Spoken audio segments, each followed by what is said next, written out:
bude zima, mrazivý chlad. No v srdci teplo, čo rozpúšťa hlad.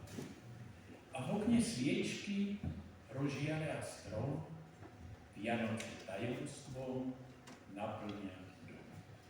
V mesiečku Betléme, v jasličkách na slame, leží to dieťatko, na ktoré čakáme.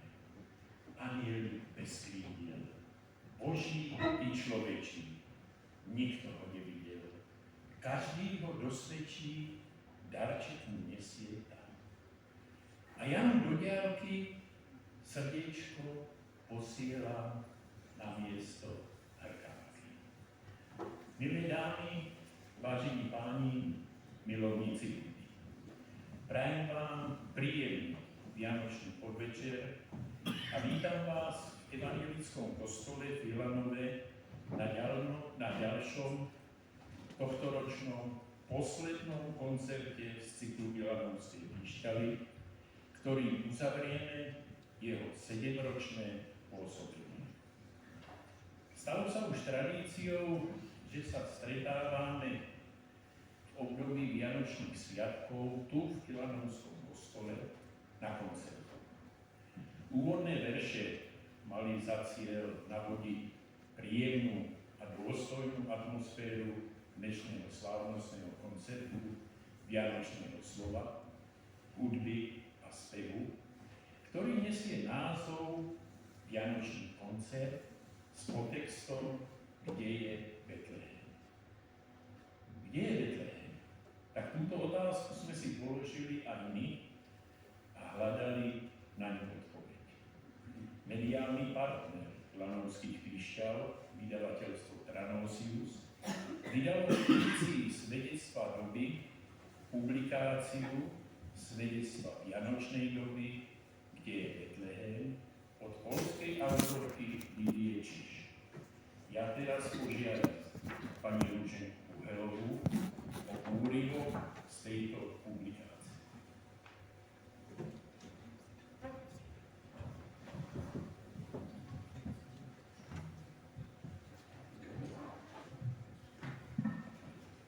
Spoločník na cestu.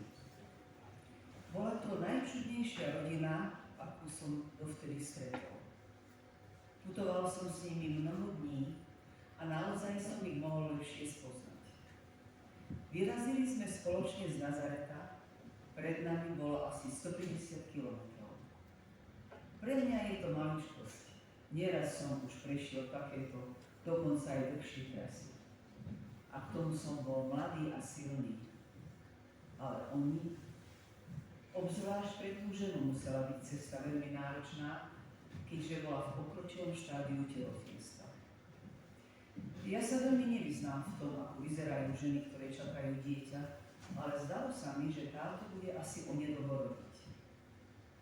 Dokonca som sa bála, či stihneme doraziť do cieľa, lebo po ceste nebolo veľmi kde sa zastaviť.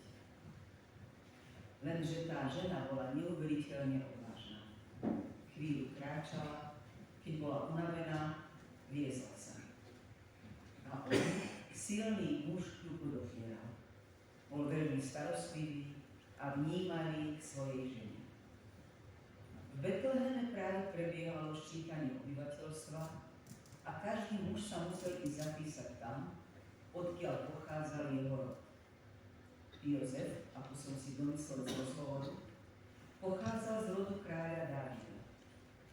Žiaľ, že to ščítanie ľudu vyšlo akurát na termín pôrodu. Ale oni sa nesťažovali. Do Betlehema nám neostávalo veľa cesty, keď zrazu Mária začala prosiť Jozefa, aby sa poponáhľali, lebo dieťa sa už onedlho narodí. Vyslovila dokonca jeho meno, Ježiš. Odkiaľ si bola taká istá, že to bude chlapec? Čudoval som sa. Ženská psychika je nevyspytateľná, ale tá jej istota bola nezvyčajná. Nebolo však času na rozmýšľanie, lebo sme pridali do kroku, aby sme našli nejaký nocľah v Betleheme. Tu sa však malo ukázať, že skutočné ťažkosti sú ešte len pred nami. Neviem, ako dlho sme chodili od hostinca k hostincu, od domu hľadali nejaké miesto na nocľah. Všetky už boli obsadené. Nakoniec, keď už bola úplná tma a všetci sme pochybovali o možnosti, že nám niekto poskytne nocľah, vrátili sme sa do hostinca. Jozef, podopierajúc ženu, čo sa ledva držala na nohách, prosil hoci aj len o kút v stajni. Stajni? Pre mňa je to normálka, spal som už kdekade, ale nevidel som, že by tehotná žena spala v takýchto podmienkach. Spala? Nie. Túto noc tá žena určite nebude spať. No keď nebolo iné miesto, musela to byť stajňa. Jozef rozložil deku a pomohol Márii uložiť sa na sení. Ja som si diskrétne ľahol v rohu miestnosti. Musím priznať, že tiež som už bol po tej ceste unavený. Zdriemol som si trochu. Keď som sa zobudil, začul som tichučký plač dieťaťa. Tak už je tu, potešil som sa. Ježiš môj maličký, šepkala Mária nežne. Sama bola veľmi slabá. Videl som, ako nemluvniatko ovidula plienkami a položila do jasiel. Videl som už rôzne veci v jasliach, ale uisťujem vás, že ľudské nemluvňa ešte nikdy. Dobre, že aspoň seno je čerstvé, pomyslel som si. A potom mi došlo, že vlastne naozaj sa narodil chlapec, tak ako to Mária predvídala. Jozef stál na boku a znelo na nich pozeral. Už som chcel znova zatvoriť oči, keď zrazu kto si nazrel do stajne. Popozeral, uvidel, že v jasliach leží nemluvňa. Tak to mne diskrétne vycúva a odíde, myslel som. Ale kdeže? Je tu, zvolal a za ním vošlo do stajne ešte niekoľko ďalších mužov. Jeden cez druhého, čo si kričali, volali, rozprávali o jase z neba, ktorý ich oslnil, o nejakých zástupoch anielov, ktorí sa im ukázali, spievali na chválu Bohu, kázali im bežať do Betlema a nájsť nemluvňatko ležať v jasliach. Viete, na mňa to už bolo veľa a všetko to prekračovalo moje schopnosti chápania. Nejaké zázraky či čo? Nič z toho som nemohol pochopiť. Akí anieli? Aké piesne? Môžem pochopiť, že sa ľudské dieťa narodí v stajni a nie v dome. Ale že by o tom rozprávali anieli a ešte k tomu pastierom? Ale keby nevideli anielov, odkiaľ by vedeli o dieťati narodenom v stajni? Nie, dejú sa tu čudné veci. Ale spozoroval som, že nie len ja, ale ani Mária a Jozef nemohli výjsť z úžasu, keď počuli to, čo im pastieri povedali. O nejaký čas neskôr prišli ešte čudnejší hostia, mudrci z východu, krásne oblečení s cennými darmi. A predstavte si, že títo, keď videli nemluvňa, poklonili sa a vzdali mu česť. Mudrci sa kláňajú tomu chudobnému dieťaťu, ktoré sa narodilo v stajni. Nie, toho všetkého už bolo veľa na moju úbohú hlavu. Chcel som si teda odpočinúť, ale zostal ma vytrhol duch. Jozef balil rozložené veci a chystal sa na cestu. Hovoril Márii, že anjel ho vo sne varoval, aby utiekli, lebo kráľ chce zahubiť dieťatko. Znova anjel? A nejaký kráľ? Čo sa to tu deje? Ale nebolo času na premýšľanie. Zberali sa rýchlo na cestu. A ja? Musím im predsa pomôcť. Z celej svojej sily som podopieral Máriu a to chlapčiatko. Viete si predstaviť cestu, alebo vlastne útek niekoľko kilometrov s takým malým dieťatkom? A cesta pred nami bola ďaleká a náročná. Po mnohých dňoch veľmi unavení sme dorazili až do Egypta. Bývali sme tam niekoľko rokov. Strávil som s nimi celý ten čas a čoraz viac som ich obdivoval. A zároveň boli pre mňa čoraz väčšou záhadou. Chlapčiatko vyrástlo na milovaného, slušného slušného, rodičov poslušného chlapca. Mária bola dobrá a jemná, ale svojho syna brala oveľa vážnejšie než iné matky. Často sa s ním rozprávala o tom. Záhodou pre mňa bol aj Jozef, tichý, pokojný a malohravý. Z tej rodiny šlo akési vnútorné teplo a pokoj. Nakoniec sme sa spolu s nimi vrátili do Palestíny. Šli sme do Nazareta, lebo Jozefa znovu varoval anjel, aby sa nevracal do Judska. Pravdu povediac, už ma neprekvapilo, že opäť videl vo sne anjela. Jeho zjavovanie sa nebolo ničím nezvyčajným, lebo som pochopil, že to nie je obyčajná rodina. A obzvlášť, že to nie je obyčajný syn. Bol som veľmi zvedavý, čo ešte to dieťa čaká v budúcnosti. Po návrate som chcel o tom všetkým porozprávať, kričať a volať, že to nie je obyčajný človek. Ale či uverí niekto tomu, čo si myslí jednoduchý oslík?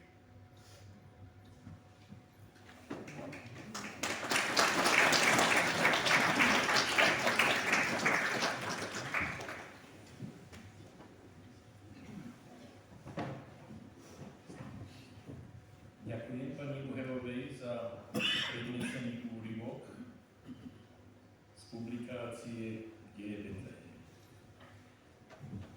Kde je Betlehem by sme sa mohli dozvedieť aj od našich dnešných hudobných hostí. Dovolím si ich predstaviť. Pani Anna Paruleková. Dnes bude hrať na organe a spievať. Jej mladšia dcéra Tereska bude hrať na klavíri a spievať, a staršia dcéra Veronika nám predstaví dva hudobné nástroje, husle a violu. Pritom viola bude mať v rámci Ilanovských píšťal premiéru. A samozrejme bude aj spievať. Tieto tri dámy doplní spevom pán Janko Blana. Keď to mám tak zhrnúť, tak ide o spevácko-hudobné zoskupenie rodiny Parulekovej, ktoré doplňa spevom Janko Blana. Všetci hrajú a spievajú v kostole svätého Mikuláša v Liptovskom Mikuláši. Budem sa opakovať, ale rád to aj dneska urobím, keď poviem, že dušou tohto zoskupenia a jej hnacím motorom je práve pani Anna Paruleková. O mne je známe a ja sa tým netajím, že si chodím potenciálnych hudobných hostí Ilanovských píšťal pozrieť a vypočuť. A tak to bolo aj teraz. V tomto roku som v rámci Mikulášskeho kultúrneho leta navštívil všetkých 9 hudobných polhodiniek a 2 večerné koncerty. Neviem, či je tu niekto medzi vámi, kto tak bol na týchto koncertoch. Myslím, že Tereska Paruleková a ja. A keď som si to vypočul, tak som sa rozhodol, že je treba ich pozvať na koncert v rámci Ilanovských píšťal. Len sme potrebovali nájsť vhodný termín a program. Dúfam, že budete spokojní. Vy, hudobní hostia, my, organizátori a hlavne vy, naše obecenstvo. Ja by som sa chcel ešte ospravedlniť. Viete, chybička sa niekdy vloudí. Takže dneska, čo chýba, je program. Z technických dôvodov nedalo sa vytlačiť, tak sa ospravedlňujem. Kým prejdeme k prvej skladbe dnešného nášho koncertu, chcel by som vám predstaviť moju odbornú poradkyňu a dnes aj spolumoderátorku Ľudsku Bencúrovú, členku tria Ruana, nášho partnera a hudobného garanta.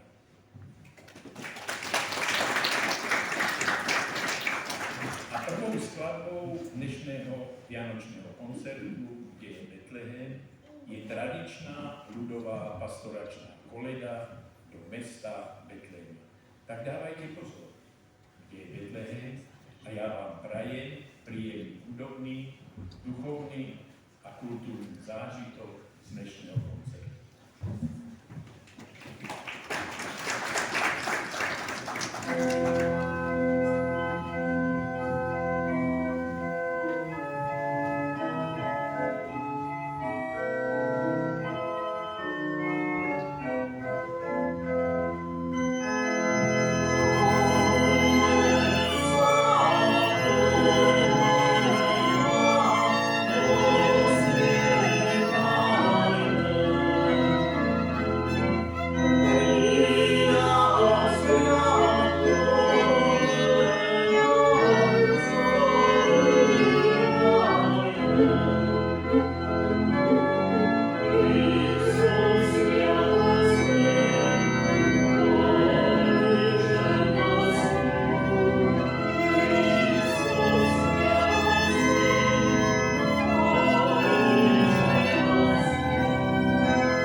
Dobrý večer všetkým, prajem aj ja. Srdečne ďakujem pánovi Havlovi za úvodné slova. Dovolte mi dnes vás prevádzať s prívodným slovom. Ako už pán Havel spomenul, v úvode ste mali možnosť vypočuť tradičnú ľudovú slovenskú pastoračnú koledu do mesta Betlema. Nasledovať bude vianočná kresťanská pieseň Noc čakaná noc. Text piesne má jasný vianočný výpovedný charakter. Oslavuje narodenie Ježiša Krista a vyzýva ľudí, aby sa radovali a privítali malého Ježiška. Autor piesne sa väčšinou neuvádza, ale v niektorých zdrojoch sa uvádza, že autorom je Ján Tichý. Nasledovať bude skladba od Jana Neponukla Humla. Je to v podstate klasický skladateľ a z hľadiska jeho kompozičného štýlu sa však radí aj do raného romantizmu. Mal zjavne cit pre nástroje, ktoré neboli v centre pozornosti, ako napríklad trúbka, mandolína alebo kontrafagot. Bol jedným z mála skladateľov, ktorých Beethoven pustil k sebe na smrteľnú posteľ. Dielo Fantázia pre violu a klavír vzniklo, keď bola viola skôr v tieni husly a violončela. Totižto na začiatku 19. storočia sa viola len zriedka objavovala ako solový nástroj. Hummel však v tejto fantázii ukázal, že viola dokáže byť rovnocenným, spevným a virtuóznym partnerom klavíra, nielen s prievodným hlasom v orchestri. Aj preto sa skladba dnes považuje za jedno z najvýznamnejších ranných romantických diel pre violu. Prajem vám príjemný umelecký zážitok.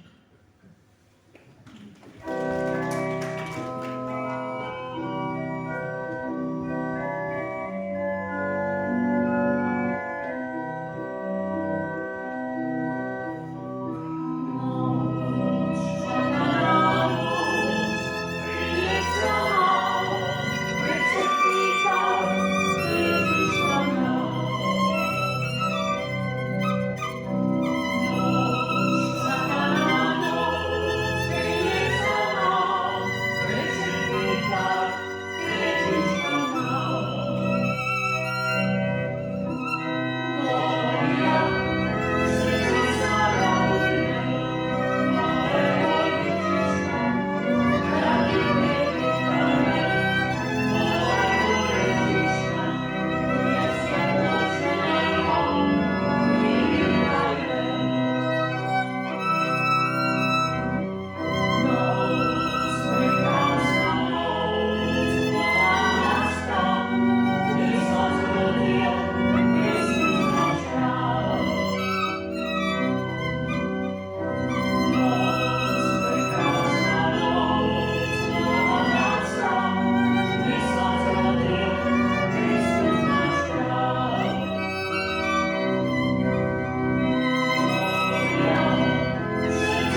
Pokračovať budeme opäť vianočnými koledami a piesňami. Pieseň Cantique de Noël, u nás často známa aj anglická verzia O Holy Night, čo v preklade znamená vianočný chválospev. Text piesne napísal básnik Placide Chapot. Má emotívny a poetický charakter a nie liturgický. Preto ju francúzska cirkev načas zakázala. V roku 1906 dokonca zaznela počas prvého rozhlasového vysielania v histórii a stala sa tak prvou vianočnou piesňou v éteri. Autorom piesne je francúzsky skladateľ Adolphe Adam. Bol známy najmä ako majster opiera baletov. Jeho známym baletom je aj Giselle. Paradoxne, pieseň Cantique de Noël považoval Adam skôr za príležitostnú skladbu, netušiac, že práve táto pieseň ho prežije ako jeho najslavnejšie dielo. Michal Ošvát je slovenský autor duchovnej hudby. Nejde o skladateľa koncertného typu, ale o tvorcu, ktorá hudba žije v praxi, pri bohoslužbách, zboroch a na duchovných podujatiach. Pieseň Noc zázrakov je súčasná slovenská vianočná duchovná pieseň. Na rozdiel od mnohých tradičných koliet neopisuje betlehemský príbeh obraz po obraze, ale skôr premýšľa nad jeho významom pre dnešného človeka. Sústreďuje sa na ticho a tajomstvo Štedrej noci. Nezdôrazňuje veľkoleposť, ale vnútorný zázrak Vianoc. Práve preto pôsobí veľmi osobne a býva obľúbená najmä u mladších spevákov. Celý tento hudobný blok uzavrie ľudová uspávanka Stíšte trochu spev Veselí anjeli. Na rozdiel od mnohých vianočných koliet, ktoré sú radosné a slávnostné, táto pieseň je intimná a tichá. Pieseň nemá známeho autora, vznikla a šírila sa ústnym podaním. Často sa však spievala v rodinách, pri jasličkách alebo na konci polnočnej omše.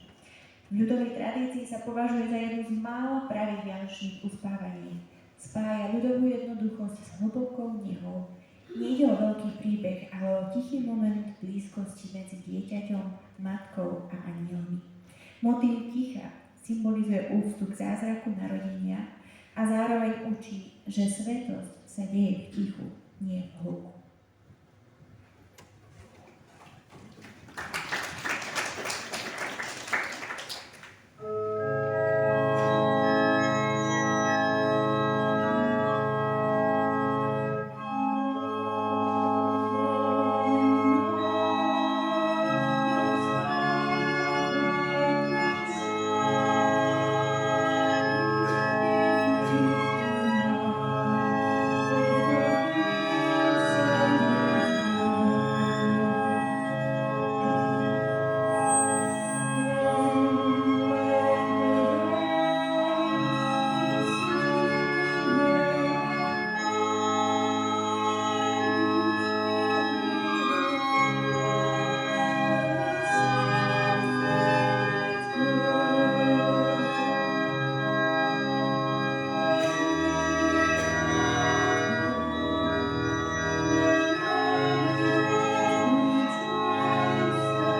Dovolte mi prosím všetkým sa úplne ospravedlniť. Nemali sme totiž to moc času na zvukovú skúšku, ako vidíte, tak ako počujete, tak sme to nezvládli. Chcel by som poprosiť, ak sa dá na orgáne, pretože orgán sme jediný neskúšali, nižšie registre, pretože sa nám dá cez spätná väzba.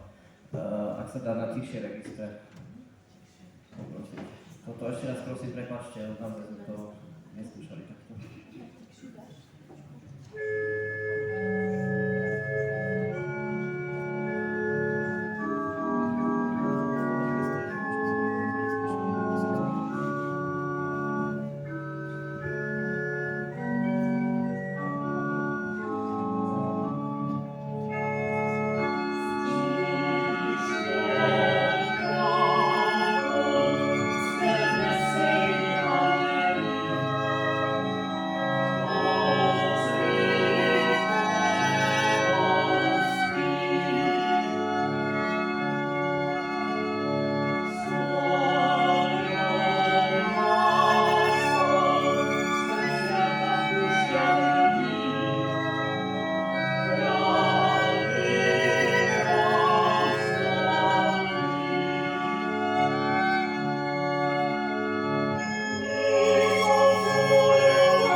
Frédéric Chopin, významný poľský romantický skladateľ a klavirista, častokrát považovaný aj za tzv. Básnika klavíra. Takmer celú svoju tvorbu venoval klavíru a preslávil sa schopnosťou spojiť technickú jemnosť s hlbokou emóciou. Nocturno číslo 20 C-moll je temné, melancholické a dramatické. Má tragický a rozjímajúci charakter, ktorý mnohí spájajú s pocitom osamelosti alebo vnútornej bolesti. Počas života toto nocturno nikdy nevydal. Vyšlo až po jeho smrti a vraj ho dokonca venoval svojej sestre. Častokrát sa táto melódia objavuje aj vo filmoch. Možno niektorí z vás ju zachytili aj vo filme Karate Kid, Terminátor a najznámejšia a najikonickejšia scéna je práve z filmu Pianista. Nasledovať bude známa pieseň Adeste Fideles z evangelického spevníka, je známa ako O kresťania poďme. Pôvod piesne je sporný. Niektoré zdroje pripisujú hudbu Johannovi Francisovi Bedelovi z 18. storočia, ktorý ju napísal v notovom manuskripte pre katolické spoločenstvo. Iné hypotézy hovoria, že časť textu alebo hudby mohla byť ešte staršia a prenesená z liturgických chorálov. Text piesne vyzýva veriacich osláviť narodenie Krista, spieva sa dnes po celom svete a jej melodická sila a jednoduchý rytmus ju robia jednou z najznámejších a najrozšírenejších koliek. V angličtine je tiež známa aj ako All Come All You Faithful. Tento blok uzavrie známa skladba Meditácia od francúzskeho operného skladateľa Jules Masseneta. Pieseň vznikla ako intermezzo z opery Thais, ktorá rozpráva príbeh o pokore, vnútornom prebudení a duchovnej lásky. Často sa hrá samostatne na koncertoch ako koncertný kus. Skladba je jednou z najhranejších a najobľúbenejších solových kusových skladieb z obdobia francúzskeho romantizmu. Je to lyrická, meditatívna a emotívna skladba, ktorá pôsobí ako introspektívna hudobná modlitba.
piesne, čo sa odráža aj v jeho vianočných piesniach a solových dielach. Zaujímavosťou je, že Brahms dokonca spochybňoval vlastnú hudbu. Často ju nechával nevydanú alebo prepisoval viackrát, aby dosiahol dokonalú formu. Pieseň Z neba prišiel k nám je ukážkou jeho schopností prepojiť tradičný text s romantickou hudobnou krásou, takže pôsobí osobne a zároveň slávnostne. Podobne ako aj u jeho známej skladby Uspávanka, kladie dôraz na melodickú čistotu a emocionálnu hĺbku, aj keď ide o náboženský obsah. Text piesne oslavuje narodenie Krista a jeho príchod z neba na zem. Pieseň Happy Christmas varies over známe ako So This Is Christmas, tak toto sú Vianoce, bola napísaná v roku 1971 a pôvodne nesie antivojnový odkaz. John Lennon ju spolu s Yoko Ono nahrali ako manifest proti vojne vo Vietname. Aj keď dnes pôsobí ako klasická vianočná pieseň, pôvodne mala aktivistický a protestný charakter. Pieseň kombinuje tradičný vianočný pozdrav s posolstvom mieru a spoločenskej zodpovednosti. Lennon pripomína, že Vianoce nie sú len o radosti, ale aj o premýšľaní, čo sme urobili pre tento svet. Dovolte mi z tohto miesta poďakovať našim účinkujúcim predtým ešte ako odovzdám slovo na záver pánovi Havlovi. Ďakujem vám veľmi pekne. Ono je veľmi ťažké v rámci jedného koncertu meniť nástroje, o to viac preľaďovať, takže naozaj vám veľmi pekne ďakujem a vážim si to.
Náš dnešný koncert sa pomaly blíži ku svojmu záveru, podobne ako sa blíži ku svojmu záveru aj tento rok 2025. Celým našim dnešným koncertom sa tiahlo slovo Betlehem. A tak si dovolím aj ja prísť troškou do mlyna. Dovolím si použiť verše nedávneho oslávenca, 70-tníka Daniela Heriera. Otvoril som si jeho vianočnú poštu a vybral jeho druhý list. Pred 2000 rokmi, keď sa to celé stalo, bol náš svet predpotopný. Nič také nebývalo. Muž Jozef hľadal prístrešok a na jednom mieste zastal. Pre nás by to bol asi šok. Bola to malá mašta. Volalo sa to Betlehem, na samom konci sveta. Uprostred holých prázdnych stien na náš svet prišlo dieťa. Nože butíško, pretíško, aj keď na tvrdom ležíš, a nazvala ho Ježiško a Jozef riekol Ježiš. V tom priamo prostred oblohy zaznelo vyzvánenie. Vyskočil Jozef na nohy, pred nimi stojí anjel.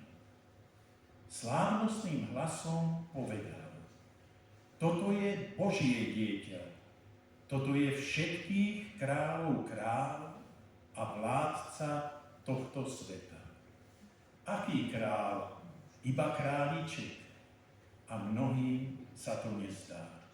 No pozri mu do zreničiek.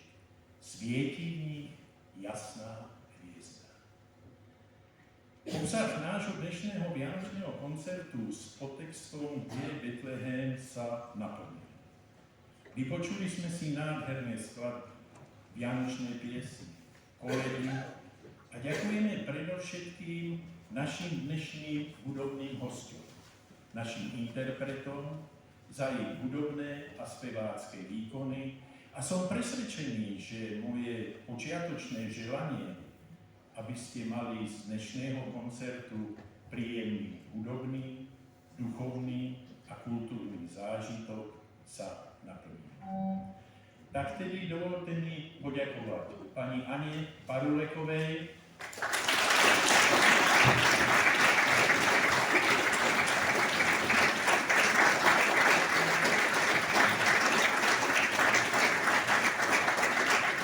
Tereske Parulekovej,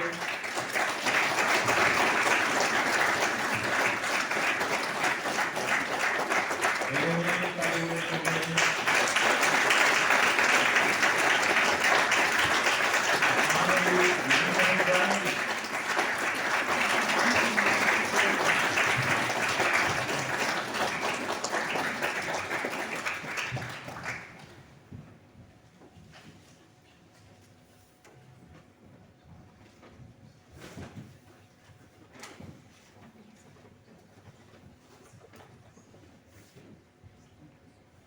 ďakujem aj pani Ruženke Uhelovej za prednesený úryvok z publikácie Kde je Betlehem.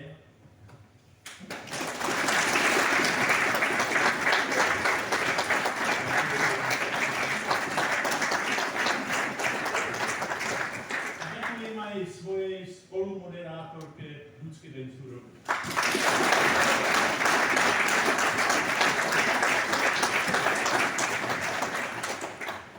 Samozrejme sa patrí poďakovať aj našim partnerom nielen za podporu dnešného koncertu, ale aj za podporu celého 7. ročníku Ilanovskej Pišťany. Ďakujem mestu Liptovský Mikuláš, mestu pre všetkých, mestu olympijských víťazov a mestu medzi horami. Pán primátor, ďakujeme, že na nás myslíte aj v budúcom roku a že podporíte aj 8. ročník Ilanovskej Pišťany.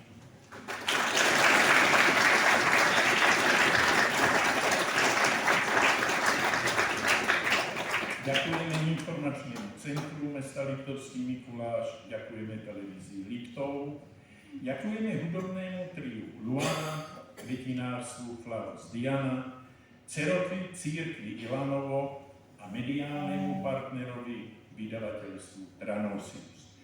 A práve náš mediálny partner si pre vás pripravil akciu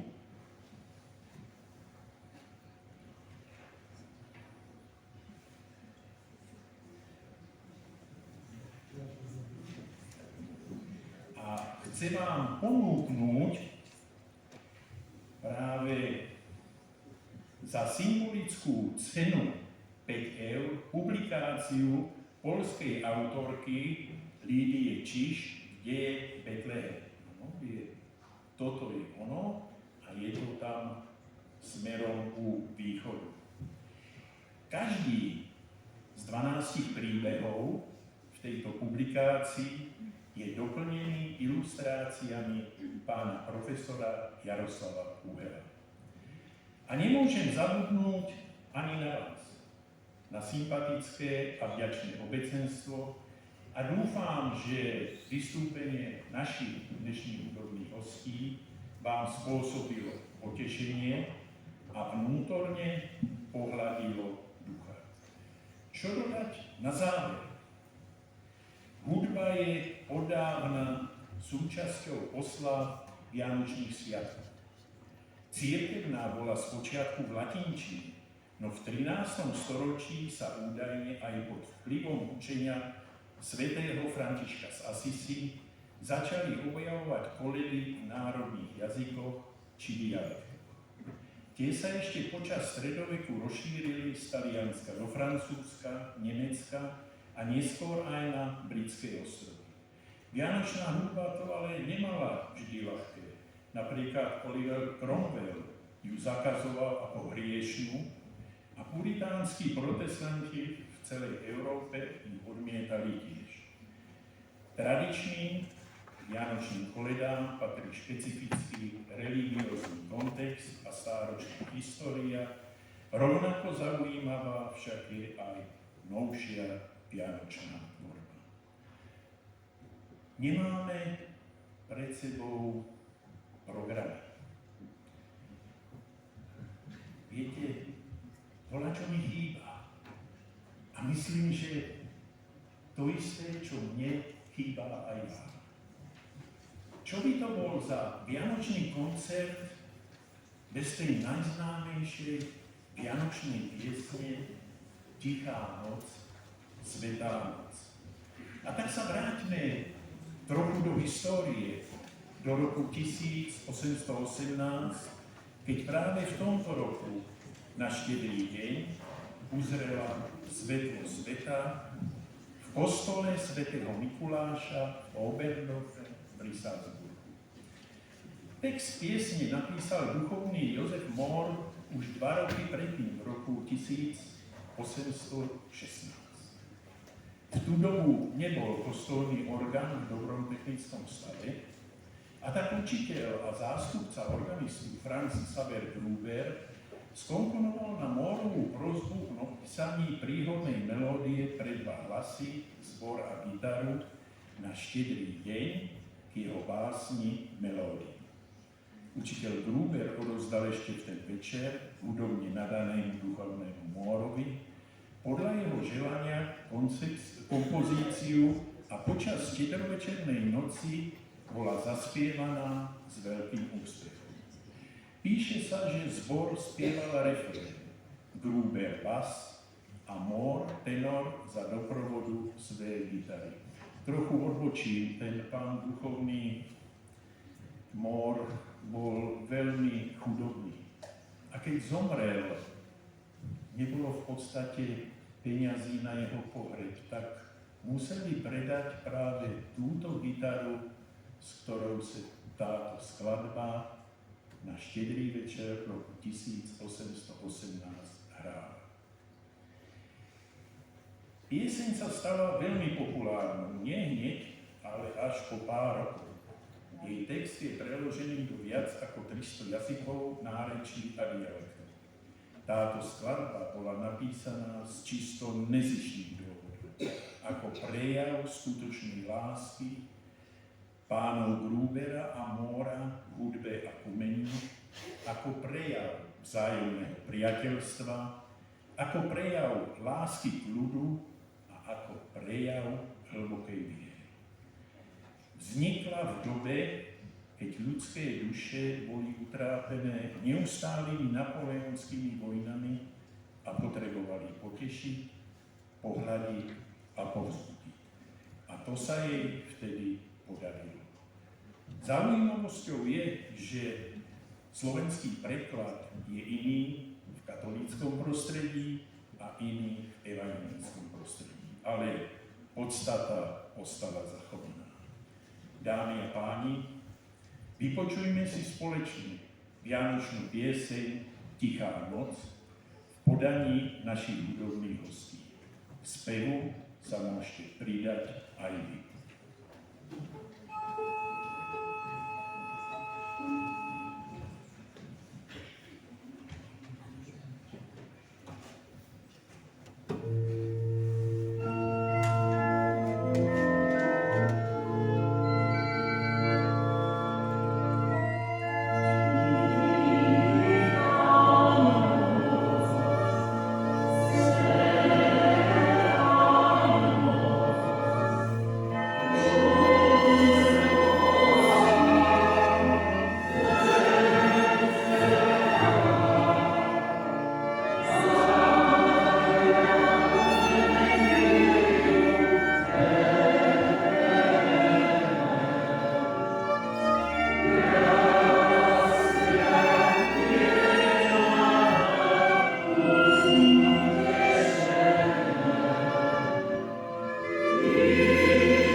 ešte slúbili, že volačo zahrajú, ale ja vás pozývam na malé občerstvenie do vedľajšej miestnosti, platí pre všetkých, A neodpustím si ještě jednu pozvánku.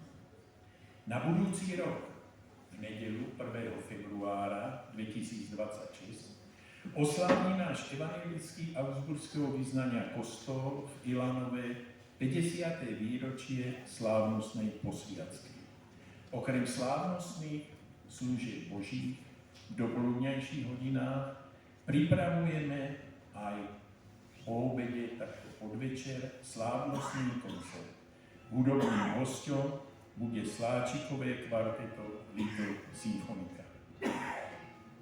Pretože sa takto stretávame v tomto zložení, v tomto roce naposledy, ďakujem vám za vašu priazeň a do roku 2026 vám praje všetko najlepšie, hlavne pevné zdravie, a aby sme sa mohli takto v tomto Ilanovskom kostole na 8. ročníku Ilanovských píšťal stretávať. Ďakujem.